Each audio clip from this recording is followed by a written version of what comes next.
Jangan lupa untuk subscribe YouTube channel Metro TV News dan nyalakan notifikasinya. Banjir masih merendam rumah warga di Ciledug Indah 2, Tangerang, Banten hingga malam hari ini. Sementara itu, ratusan warga RW 04 Cipinang Melayu masih bertahan di posko pengungsian.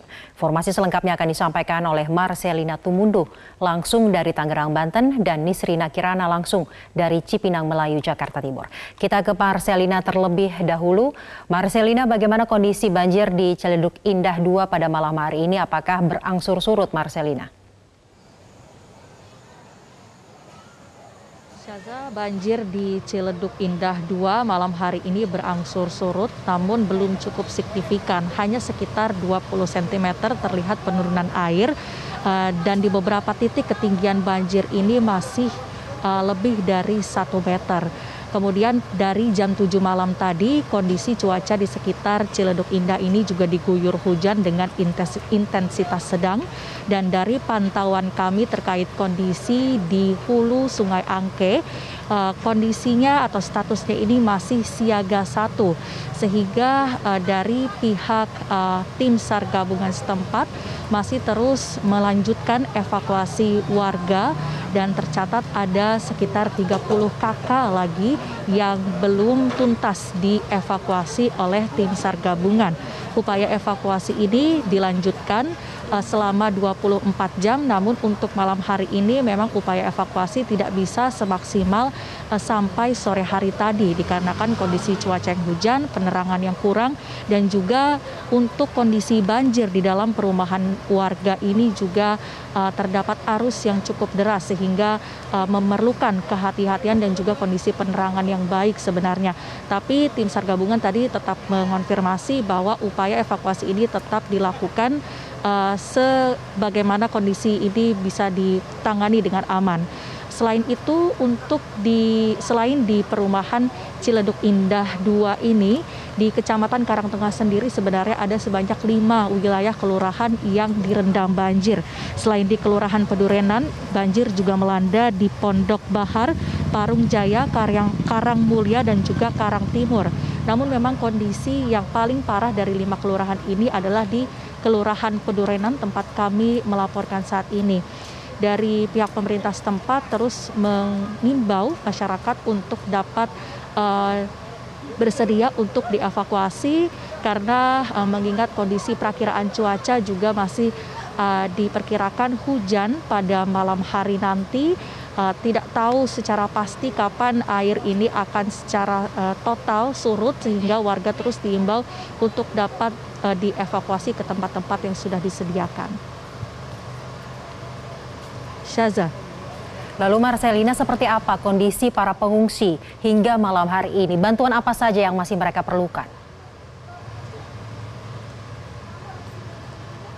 Saat ini ada sekitar ratusan pengungsi yang ditampung di Masjid Al-Irsyad. Ini pengungsi atau tempat pengungsian tepatnya berada di depan gerbang utama perumahan Ciledug Indah 2. Kondisinya kalau dari segi bantuan sejak sore hari tadi ini sudah cukup banyak bantuan yang berdatangan, baik itu bantuan logistik ataupun kebutuhan khusus bayi dan balita. Dan kalau melihat saat ini sudah ada beberapa tim relawan, kemudian satuan gabungan seperti dari TNI, Polri, BPBD, Basarnas yang juga sudah berada di lokasi untuk memberikan bantuan berupa evakuasi ataupun menyalurkan bantuan berupa makanan atau logistik lainnya. Bantuan lainnya yang sebenarnya cukup menjadi perhatian ini adalah terkait masker agar warga atau para pengungsi ini bisa tetap menerapkan protokol kesehatan. Jika melihat kondisinya di dalam masjid yang menjadi lokasi pengungsian ini cukup padat sehingga warga nampak kesulitan untuk menerapkan jaga jarak meskipun dari pihak pengelola atau penjaga posko pengungsian ini juga terus memberikan imbauan. Dan terkait dengan kebutuhan dari segi kesehatan untuk di posko-posko pengungsian tidak hanya di Masjid Al-Irsyad ini, tapi juga ada di satu lokasi pengungsian lainnya. Ini berdasarkan keterangan dari pihak kecamatan, sudah ditempatkan tenaga kesehatan dari puskesmas setempat untuk membuka posko darurat bagi masyarakat yang membutuhkan layanan kesehatan di pengungsian. Demikian, Syaza. Baik, dari Tangerang kita menuju ke Cipinang Melayu, sudah ada Nisrina. Nisrina, bagaimana kondisi para pengungsi di sana?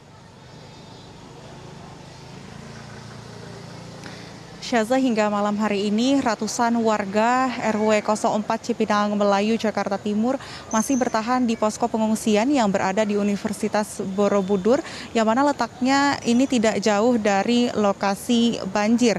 Kemudian berdasarkan pantauan kami tadi, masjid di lokasi ini sudah dipadati oleh para pengungsi, dan untuk membatasi satu pengungsi dengan pengungsi lainnya ini kemudian diberikan atau diatur berdasarkan RT-nya masing-masing, sehingga antara satu RT dengan RT lainnya ini diberikan garis polisi sebagai sekat. Melihat kapasitas di dalam masjid Universitas Borobudur yang kapasitasnya terbatas, sehingga banyak warga yang kemudian tidak mendapatkan ruang atau tempat di dalam masjid memilih untuk menggunakan teras Universitas Borobudur ini sebagai tempat mereka untuk beristirahat. Namun karena masih di tengah pandemi COVID-19, protokol kesehatan ini menjadi hal yang nampaknya perlu menjadi perhatian oleh para pengungsi. Memang kita melihat lokasi atau kapasitas di posko pengungsian ini terbatas, sehingga warga memang sulit untuk berjaga jarak satu dengan lainnya karena harus berbagi tempat dengan pengungsi lainnya. Namun untuk penerapan penggunaan masker sendiri ini juga nampaknya masih minim untuk dipatuhi oleh para pengungsi di sini. Dan terkait dengan bantuan, hari ini bantuan sudah berdatangan dari sejumlah pihak, namun yang masih dibutuhkan oleh para warga adalah berupa popok, kemudian obat-obatan, dan juga pakaian. Sementara bantuan berupa makanan dan minuman ini terbilang cukup, namun mengingat proses evakuasi juga masih terus berlangsung hingga malam hari ini, sehingga kemungkinan warga juga masih akan berdatangan ke posko pengungsian, sehingga bantuan logistik tentunya masih akan terus dibutuhkan. Dan sementara selain di posko pengungsian yang berada di Universitas Borobudur, ada 5 posko lainnya yang juga dibangun. Salah satunya ada di kantor Kelurahan Cipinang Melayu, sementara 4 posko lainnya ini berada di sepanjang Jalan Kalimalang yang memiliki dataran lebih tinggi. Dan selain itu, sebagian pengungsi ini telah tinggal di posko pengungsian sejak Jumat kemarin dan terus bertambah jumlahnya pada Sabtu dini hari, tepatnya sekitar pukul 3. Saat itu hujan deras melanda Jakarta sehingga membuat volume banjir di kawasan Cipinang Melayu ini semakin tinggi. Syaza. Nisrina, tadi ketinggian banjir di Tangerang sudah mulai surut walaupun tidak signifikan. Apakah hal tersebut sama terjadi di Cipinang Melayu? Ya, Syaza, banjir di Cipinang Melayu ini juga berangsur surut meskipun dikatakan oleh petugas ini tidak signifikan. Pada sore hari tadi banjir perlahan surut sekitar 3 cm, sementara hingga malam hari ini ketinggian air di RW 04 Cipinang Melayu bervariasi ketinggiannya mulai dari yang paling surut yakni sekitar 30 cm, sementara paling dalam ini berkisar sekitar 3 meter. Proses evakuasi pun ini juga masih terus dilakukan oleh tim gabungan, dan bantuan seperti sekoci ataupun perahu karet ini terus disiagakan nantinya untuk mempermudah proses evakuasi warga. Dan hingga malam hari ini sudah ada sekitar 2.000 warga yang sudah berhasil dievakuasi oleh tim SAR gabungan, dan sebagian warga memilih untuk mengungsi di posko-posko pengungsian yang sudah disediakan ataupun memilih untuk mengungsi secara mandiri di rumah saudara ataupun kerabat. Namun tidak sedikit pula warga yang kemudian memilih untuk tetap tinggal di lantai 2 rumahnya. Proses evakuasi tentunya dilakukan secara berhati-hati karena arus deras yang juga berbahaya bagi petugas ataupun warga. Selain itu hingga malam hari ini listrik juga masih padam di lokasi banjir untuk tidak membahayakan petugas ataupun warga saat proses evakuasi tersebut. Dan saat ini kondisi cuaca juga nampaknya cukup cerah dan tidak terjadi hujan ataupun hujan rintik di lokasi, sehingga diharapkan nantinya banjir akan dapat segera surut. Syaza. Rina Kirana dari Jakarta dan sebelumnya ada Marcelina Tumundo dari Tangerang. Terima kasih atas laporannya teman-teman.